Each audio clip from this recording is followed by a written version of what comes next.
बोलिए ओम श्री सद्गुरुदेव भगवान की जय। विचरण काल में निष्प्रिय आकाशवृत्ति।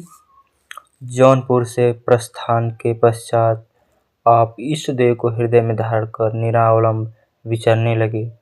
काशी, आगरा, मथुरा, उज्जैन, मुंबई, गोंडा आदि स्थानों का परिभ्रमण करते समय आप भिक्षाटन नहीं करते थे। स्वाभाविक रूप से जो कुछ भी रूखा सूखा मिल जाता था उसी का भोग लगाकर अलमस्त भजन में लगे रहते थे।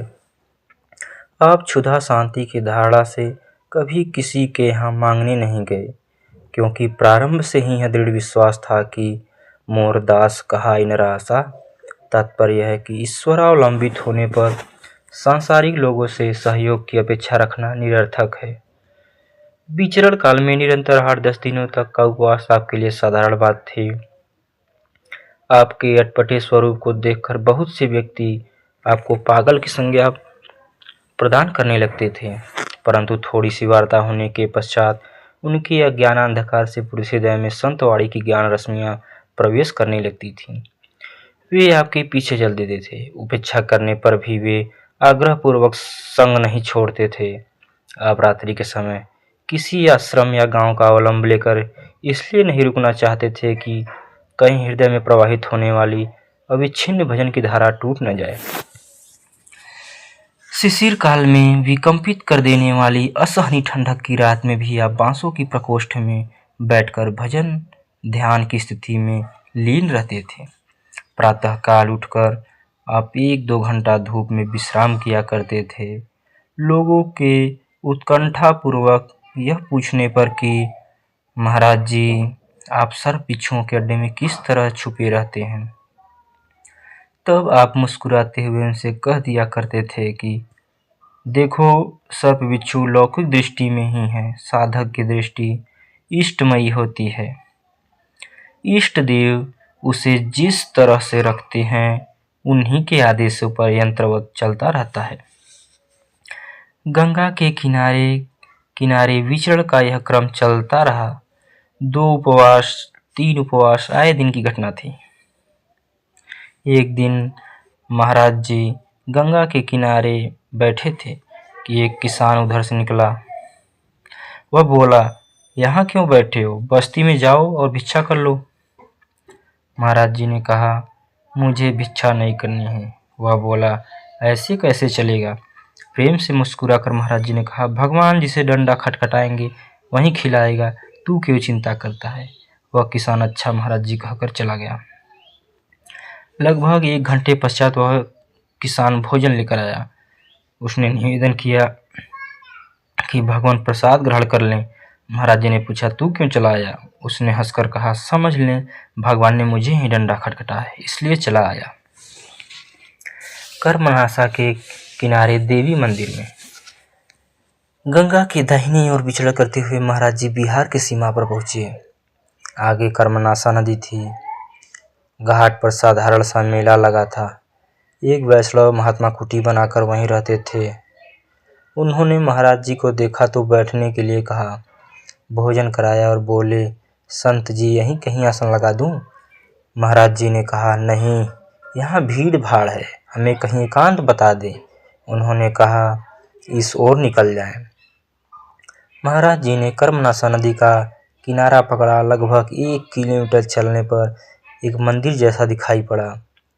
अंधेरा फैल चुका था। मंदिर के समीप 2-3 सघन पेड़ थे। वहाँ अंधेरा कुछ अधिक ही था।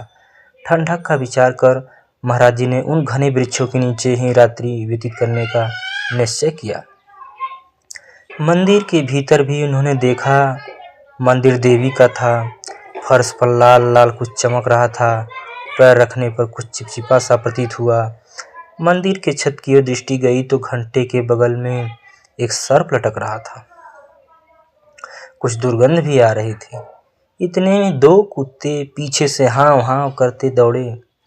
महाराज जी ने डांटा तो कुत्ते पीछे हट गए। महाराज जी ने विचार किया कि मंदिर के भीतर कुछ गंदगी प्रतीत होती है, अतः वे पुनः वृक्षों की छाया में जाकर बैठ गए। दोनों कुत्ते पीछे कुछ दूरी पर बैठ गए। आप संपूर्ण रात्रि भजन में तल्लीन रहे। सूर्योदय से पहले देवी मंदिर का पुजारी कुछ लोगों के साथ आया। उसने पूछा, संत जी आप यहाँ कब आए? महाराज जी ने बताया कि उन महात्मा के यहाँ प्रसाद पाया और कुछ रात होते ही यहाँ आ गए। समाचार सुनकर वह महात्मा भी चले आए। गांव में जो सुनता वहाँ एकत्र होने लगा। महाराज जी ने पूछा, बात क्या है? बड़ा पुजारी ने कहा, महाराज जी आप सिद्ध पुरुष हैं, यहाँ रात रुकने पर आज तक कोई जीवित नहीं बचा। बहुत सी दुर्घटनाएं यहाँ हो चुके हैं, अब पूरी रात यहाँ बैठे रह गए और जीवित भी हैं, यह महान आश्चर्य का विषय है। वे लोग महाराज जी को छोड़ते ही न थे। उन्होंने महाराज जी का स्वागत बड़े भाव से किया। 3 दिन तक वे लोग महाराज जी को रोके ही रह गए। एक दिन महाराज जी रात्रि में उठे और धीरे से प्रस्थान कर गए। महाराज जी ने बताया, हो जब सुबह उठकर देवी का मंदिर देखा तो खून पड़ा था। ऊपर देखा तो बकरों की बहुत सी टांगें लटक रही थी पेड़ों पर, इसलिए कुत्ते भी वहाँ रात को रहते थे। जहाँ भी भोजन रहेगा कुत्ते, सांप या मेढक तो वहीं रहेंगे। लोग अकारण ही भूत भूत करके मर जाया करते थे। यह ब्रह्म भूत सकल जग खाया, जिन जिन पूजा तीन तीन गाया, कहीं कुछ भी न था। महाराज जी पुनः गंगा तट की ओर लौट पड़े। विचरण चलता रहा।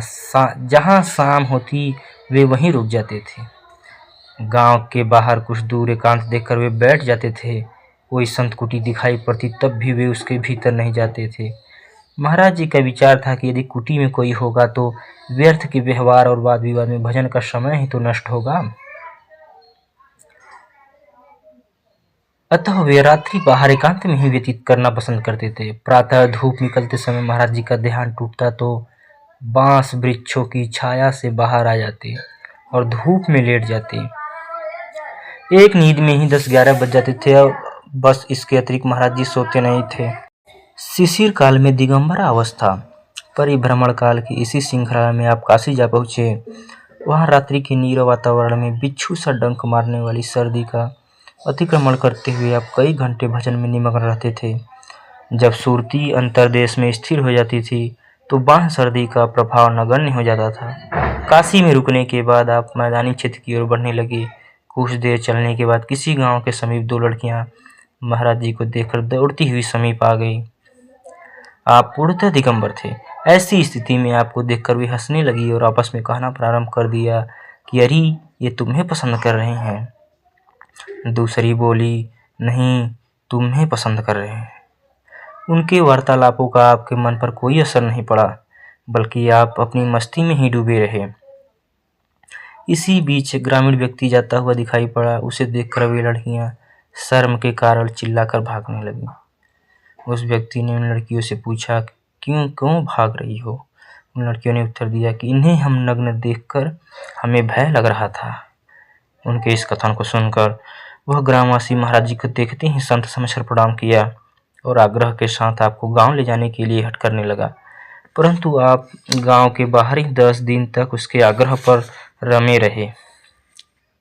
इसके पश्चात उस स्थान को छोड़कर पुनः आप आगे बढ़ गए।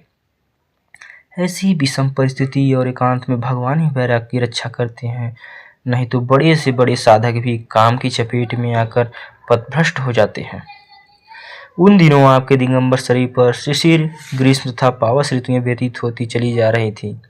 बांस का प्रकोष्ठ आपको बहुत प्रिय था, क्योंकि सर्दी के दिनों में यह स्थान अन्य खुले स्थानों की अपेक्षा अधिक गर्म रहता है। आप शाम होते ही बांसों की प्रकोष्ठ में बैठकर ध्यान करने लग जाते थे। जब तक ध्यान नहीं लगता था तब तक तो ठंडक लगती थी, किंतु ज्यों ही ध्यानस्थ होते बाहर से शरीर पर कुछ ठंडक सी प्रतीत होती। रोए भी फूटे रहते, किंतु शरीर पर भली प्रकार गर्मी आ जाती थी। वातावरण सहन करने योग्य हो जाता था। सूरत ध्यान में लग जाती थी। वे एकाध बार सूरत लगाए ही पाँव नीचे ऊपर कर लेते थे और सवेरा हो जाता था। इसी क्रम में दिन मास वर्ष व्यतीत होते जा रहे थे। कभी कभी रात्रि में ध्यान उचट जाता था। ध्यान हटते ही इतनी ठंडक लगती थी कि शरीर कांपने लगता था। हवा तीर की तरह लगती थी। ठंडक हड्डियों तक धंसती चली जाती थी। ऐसी दशा में ठंडक से बचने के लिए महाराज जी लगभग 1 फरलांग तेजी से दौड़ते और पुनः उसी वेग से लौटते। इस दौड़ से उनके शरीर में कुछ गर्मी आ जाती थी। उसी गर्मी से वे पुनः बैठकर ध्यानस्थ हो जाया करते थे। प्रायः ध्यान लग जाता था तो बाहर की गर्मी शांत होते होते शरीर के भीतर गर्मी आ जाती थी और वह रात्रि सूरत की डोरी के साथ बीत जाती थी। महाराज जी के उस बिछड़े में 2-4 रात्रियां ऐसी भी रहीं कि सारे प्रयत्नों के उपरांत भी ध्यान नहीं पकड़ में आया। रात्रि का एक एक पल बड़ी मुश्किल से व्यतीत हुआ। तब पूछा जाए कि महाराज जी वह रात्रि कैसे बीती? बोले हो हम ही जानते हैं कि वो कैसे बीती। यूँ समझो कि बीत गई। गंगा किनारे घूमते घूमते पैर में पिवाई फट गई थी। ठंडी ठंडी रेत उसमें बींधती तो संपूर्ण शरीर में एक टीस की लहर दौड़ जाती थी। फूटे कर्म तो फटे पिबाई, किंतु ये करते भी क्या? भगवान का आदेश था कि तुम्हें इसी प्रकार रहना है। आदेश में गड़बड़ नहीं करना चाहिए। बोलिए ओम श्री सद्गुरुदेव भगवान की जय। ओम।